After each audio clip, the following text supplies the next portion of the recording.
Okay, you know, this is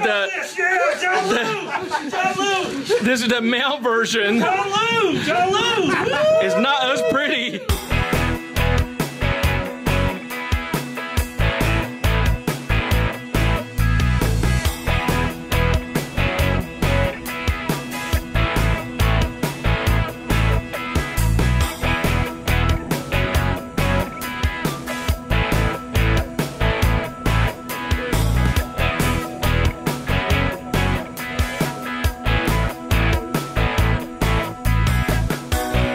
What's the most important thing? Most important thing? Yeah. Don't give up, don't surrender. Remember, in the end, it's your game. It's not a Colonel McKnight or my game. That's your game. It's up to you. Make the game good and have a good memory, good experience. I was pretty surprised. I've never seen everybody already ready for formation at this hour. Brief what we wanted to, so we're waiting on John. Yeah. You know, we do that. What's John know? He's probably still sleeping as far as we know. Who? John who? Dave Storm, what's the good word this morning? The good word is, it's LC13, baby! Let's rock and roll. You've been waiting for this, huh? I've been waiting for it. It's the only weekend I'm getting off this year, so I'm taking full advantage of it. You know what I mean? Here. I spend it here with these guys and that guy.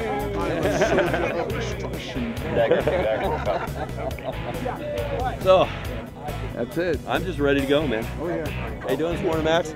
It's an amazing thing though. We've got everybody already here ready to roll right now. That's unusual. Everybody's, I think, itching to get out there and start the fight now. So it's going to be a beautiful day. And it is. It's a beautiful weekend. So we're good. We're ready to go. Second platoon! Second platoon! Good word this morning. We're going to bring death and destruction upon the enemy. You know, I have my soldiers. They're soldiers of destruction. March or die company. We do what we do best. That's to win on the field of battle. Again, you guys we take no guff. We strut our stuff. We're going to come up there. We're going to lay scanning upon them. So speaks to Mad Max, and this is Mad Max approved. Yeah, this is always good to see my brother Igor. Absolutely. You know, he always bring the fight, and I love him. I love him more. Can I kiss you, man? Oh, he's so sweet. That's forever documented.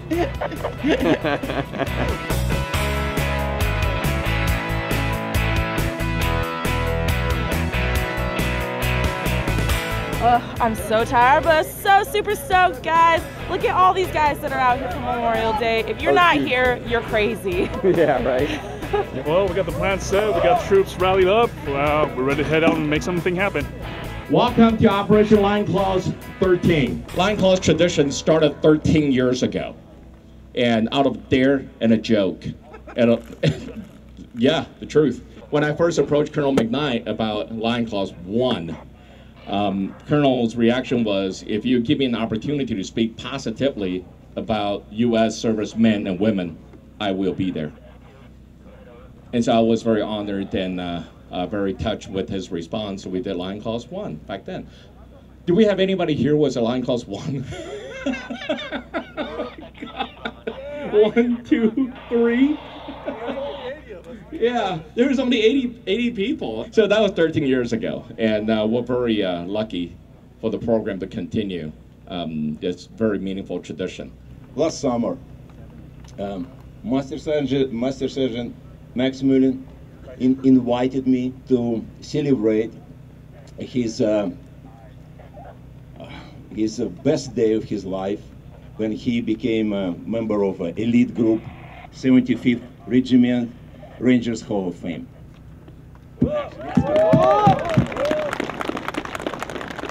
Yeah, I was humble. I went to Atlanta. I met Mac's family.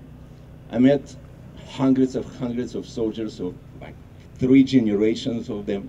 The speech Max made, Master Sergeant, was an absolutely excellent, one of the best speeches ever. His main point was, look, because of course it was so lots of young soldiers, and he pointed said, look, young soldiers, I even did not even could not imagine years ago that I would be here right now speaking in front of you.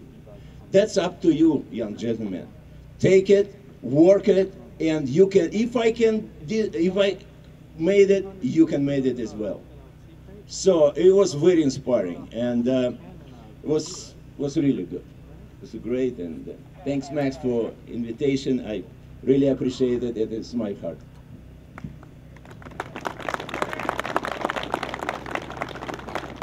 And of course, I met Colonel McKnight and his wonderful best half, Linda, who actually rescued me. I got lost in a big, big hole. Oh, I forgot. It was the best vegetarian dish I ever ate. It was a gigantic piece of meat in the base with some vegetables around, you know? Oh my God, it was so good. I was impressed. Good morning, LionClaws family. I always say this all the time. It's good to be out here. It's like a reunion. You know, we so co-mingle, you know, Alpha Company, Bravo Company, we just switch back and forth. But it's good to be out here. And I tell you, there's no other place I'd rather be on a Memorial Day with my fellow LionClaws family. Cool? Let me tell you, LionClaws is the best MilSim series in the world. This is the Super Bowl. LionClaws, and also Operation Irene. It doesn't get any better than this. This is the cream of the crop. This is the tier 1 of all MilSim. We have a person from East Coast his first time, right? He did a lot of the ops on the East Coast his first time here on the West Coast, and he's simply amazed, blown away. I also want to say thank you for those who served. We have Kyle. I remember Kyle when he first started. He was just a young man. Joined the service from LionClaws. Went to Iraq, served in Iraq, right? Got IED'd. You know, he got a Valorous Award, and he's out. And let's give him a hand. He's the LionClaws alumni. Scott Ingalls, right there, another LionClaws alumni. This guy left a damn good job. And I remember he came to Colonel and I said, you know, I'm thinking about joining SF. I want to really do that. I said, go for it. You only live once. Life is short. Life is nothing but a vapor. You know what? And he went for it. This man went for it. The 5th Group Special Forces. Let's give him a hand. And he started off with LionClaws. He started off with the LionClaws series. 2013 was a very, very monumental day of my life. I was inducted into the Ranger Hall of Fame, which I'm still on cloud 9 about that. And I was inducted into the Distinguished Member of the Ranger Training Brigade, which is like a Hall of Fame for Ranger instructors. And to have the opportunity to have 2 people that are so close in my life, Igor DeBorf and Colonel McKnight, were there to watch me get inducted. And I tell you, to be inducted among some of the best, some of the legends in our Special Operations Forces is unbelievable. And Igor came all the way from the West Coast, and he had the opportunity to meet my family. And Igor said, Max, you think I should wear my uniform? I said, hell yeah, wear it. And he came in full Russian regalia. And I'm serious, he went full Russian regalia, and he got there, he didn't know what to expect. And at that time, we had the Ranger Rendezvous, where he had the 1st Ranger Battalion and the 2nd Ranger Battalion, their 3rd Battalion was deployed forward. And they were having MMA competition inside the main hall. And I said, Igor, go over there while I went to rehearsals. Let me tell you something. Igor walked up in there. He walked up into that gymnasium, full of Rangers, multiple deployments, Iraq, Afghanistan. And they gave Igor the once-over. And this one Ranger came out of the crowd and said, you Igor DeBorf, aren't you? Yes. He said, man, we follow you on LionClaws. We follow you on the videos. And these guys were coming out talking to Igor, and he was absolutely amazed. And also in the main hall, he had the opportunity to meet the post commander. And I told the post commander that he served in Afghanistan. He spoke for almost 15 minutes about the war in Afghanistan. And he was even given an invite to come back at a future date to talk to the regimental staff at to tell him about his experience in Afghanistan. So that shows you how this LionClaws, man, this is, you got guys, right, from 3rd Best say, you know, we got to form a team. I said, you know what, I tell you, form a team, you better come to your game, because you got some MilSimmers up there to roll you guys up. No, we got out there. I tell you, these guys are good out there, so they're going to gun for you, and they're going to come out here. And they want to come out here and try and make an imprint on one of the best LionClaws series in the world. And I tell you, Colonel McKnight is my battalion commander. I will follow him to the end of this world. He's one of the finest commanders I have the opportunity to serve under. Even to serve under him after all these years is still an honor. And sir, I love you. I love you. And also I want to thank John Lou. I mean, John Lou, this man is absolutely incredible. He doesn't sleep. He puts 110% in the LionClaws series. This man is just jet setting all over. And just a small exception from LionClaws 1 to this is absolutely phenomenal. And one thing about John, he go and look for those exotic locations, and everybody want to be like LionClaws. Everybody want to be like John Lou, but there's only one John Lou. There's nobody. Always imitated, but never ever duplicated. And John, I want to personally thank you, man, for the LionClaws series. You know, he's my brother. He's my brother. You know, I shared a lot of intimate stuff with him, and he personal intimate. Hey, I can come out the closet now, so what you talking about? But I shared a lot of personal things with John, and I want to, John, Igor, Colonel McKnight, they've always been there in my corner, and I thank them. And also the alumni, you know, those that are here, you know, Alex Kilo, where Kilo at? Alex. Served the third bat, we served the third bat together, we got the alumni here, and you know, I've been knowing Alex for years, trying to get him back out there to the East Coast to make a pilgrimage to Mecca, which is Fort Benning, Georgia. But I want to thank everybody, the LionClaw Angels. You know, Anya, hope you don't backstab me like you did at the last event. Man, she backstabbed me, dude. And you know what she had the nerve to say? Hey, nothing personal, Max. Okay, gotcha. Right? I got my eye on you.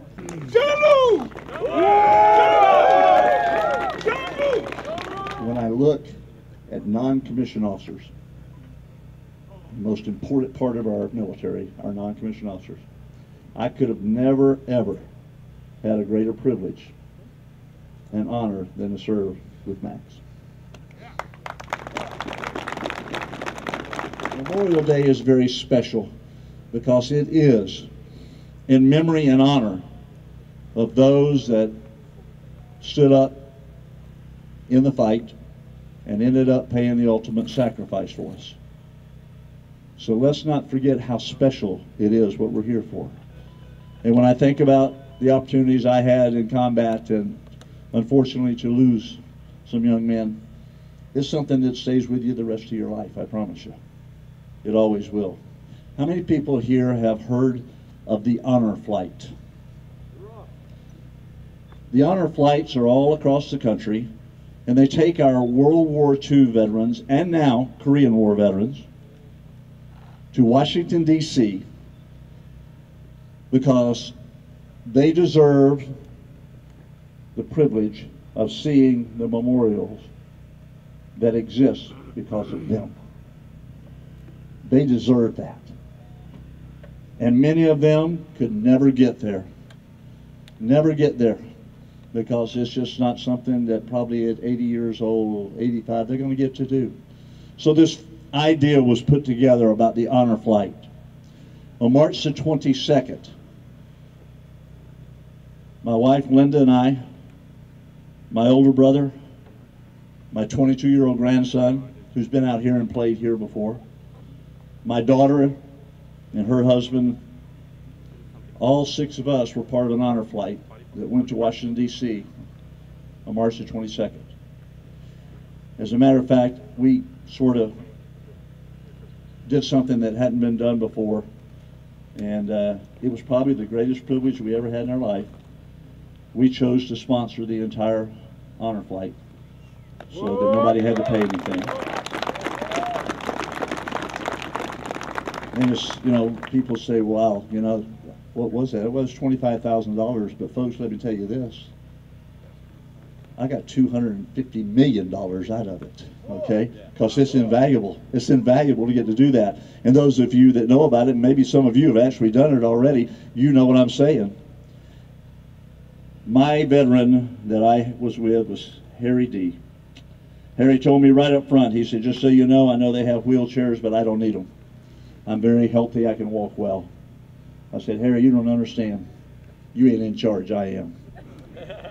I got a wheelchair with your name on it, you're going to spend some time in it because you think that you can walk all day. I promise you can't.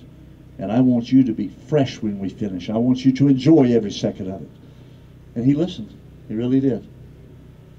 Linda's veteran that she was with, they were best buddies. They served together.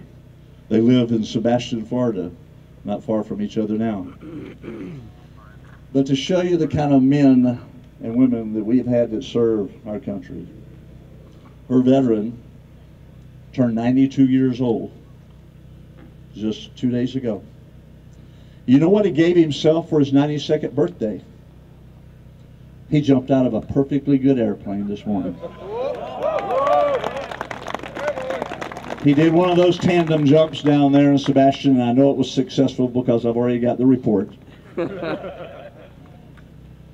And somebody had said to him, you know, well, President Bush did that too. He said, yeah, but he was only 90, I'm 92. But think about a man that fought in World War II. And he's aged 92 today.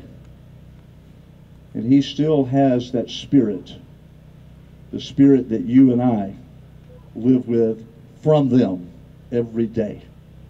Don't ever forget, they set the standards we try to live up to. Most importantly,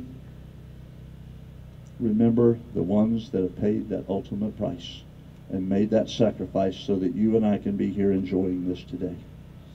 God bless each and every one of you. Have a great time. Be safe, and God bless America.